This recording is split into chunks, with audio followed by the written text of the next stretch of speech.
Hi everyone, today we're going to go over 7 signs your WordPress site has been hacked. Now not every single one of these signs are going to be a clear-cut indicator that your site is hacked, but instead these are just signs that you need to look out for, and if you do notice any of them, it's going to warrant a little bit of an investigation on your part. Now, the first thing that you're going to want to look out for is whether or not your homepage has been changed maliciously. Now, the goal of some hacks is just to troll a site or an attempt for the hacker to gain a little bit of notoriety. So they'll just leave like their hacked by calling card. Now, I know this one seems a little bit obvious, but I know my own workflow. There's plenty of times I just jump to the back end, publish a post, edit a page, and then directly leave the site once I'm done with the work, and then never ever seeing the homepage. So again, this is something just to keep in mind, something to watch out for. But lucky for us that if you do notice a change on your homepage, you can just quickly restore from a backup to a point before the homepage was changed, and then you're good to go. Now, the next thing you're going to want to look out for is a drop of performance on your site. This could mean that you're under a DDoS attack, which is a denial of service attack, which is just a network of IPs simultaneously sending requests to your site in an attempt to crash it.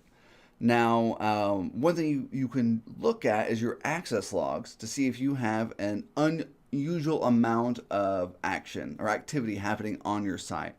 Now, one of the ways that you kind of help protect yourself from a denial of service attack is by using a web application firewall. Because what that will do is it will act kind of as a go-between between the initial request, and if the web application firewall is noticing a bunch of strange activity, it can kind of mitigate that before it ever even actually any of those requests make it to your site. But the best way to defend yourself against a DDoS attack is by purchasing a larger hosting plan than you actually need. That way, if you do get this kind of attack, you have plenty of resources that can be spared, and so they won't be able to crash your site. Number 3 is your site contains malicious spam or pop-up ads.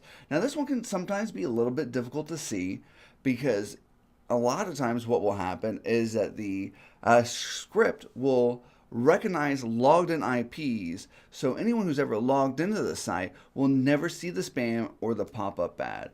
And how many of us are using ad blockers in our browsers? Now, this is another thing that's just going to stop you from ever seeing the pop-ups or being redirected because we're using extra software to prevent that from happening to us. But this doesn't mean every single user who comes to your site is using the same tools, and they might be redirected or see pop-up ads that might be embarrassing for you. Now, number 4 is you see a decrease in site traffic. This kind of goes along with the last one, because if you're getting a bunch of traffic redirected away from your site due to a malicious script, this could be a telltale sign of why you have a decrease in traffic. Now, one thing you can do is make sure you're keeping an eye out on your Google Analytics. And then you can also install from the WordPress.org repo a plugin that will monitor all outbound traffic, and it'll tell you exactly where it's going. Now, you can use the iTheme Security malware scan feature to scan your site twice a day to look out for any malicious scripts. Now, number 5 is unexpected file changes. Now, there's plenty of legitimate reasons for files to be modified on your site. Has WordPress updated? Have you updated a plugin or theme? Another thing to keep in mind is that we have the file change scan feature in iTheme Security Pro that will notify you of any changes. And one of the things that we often suggest is to exclude any files or directories that you expect to be updating on a regular basis. Now, a perfect example of this would be any backup plugins or softwares you have, or any caching, because we know these are going to be making constant changes, and so that will help kind of dampen down some of the noise so you can really be focused on any unexpected changes. Now, the next thing is unexpected new users registered on your site. Now, if you notice any new registrations of admin users, this could be a sign that your WordPress site has been hacked. There was an exploit last November with the WGDPR compliance plugin that modified the new user registration from the subscriber role to the admin role. So anytime anyone registered on your site, they would have been registered as an admin. So this is just something to keep a lookout for. If you notice Any new admin users that you did not expect to see there, this could definitely be a sign that you've been hacked. Now, another telltale sign is that your admin user has been removed. One of the Gentoo admin's accounts got compromised on their GitHub mirror. Gentoo is a Linux distribution.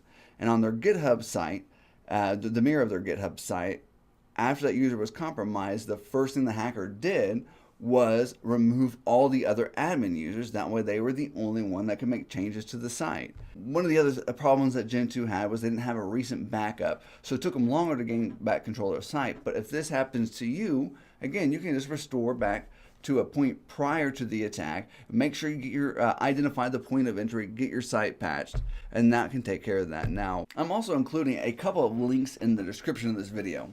The first link is going to be to our Disaster Week webinar replay. Now, on day 2, I covered the 7 signs you've been hacked, but in much greater detail. And then I also did a walkthrough of identifying when your site was hacked, identifying the point of entry, and then restoring to a time before the hack. Was great information. That webinar was a lot of fun. You're definitely going to want to check that out. I'm also including a link in the description to an article that I wrote over the same topic. It's going to cover each one of these signs in greater detail and also tell you some security measures that you can take to kind of prevent any of this stuff from happening on your site. Now, thanks so much, guys, for checking out this video today, and don't forget to hit the subscribe button. We're going to come out with a lot more videos on this YouTube channel for all things WordPress. Hey, have a great day.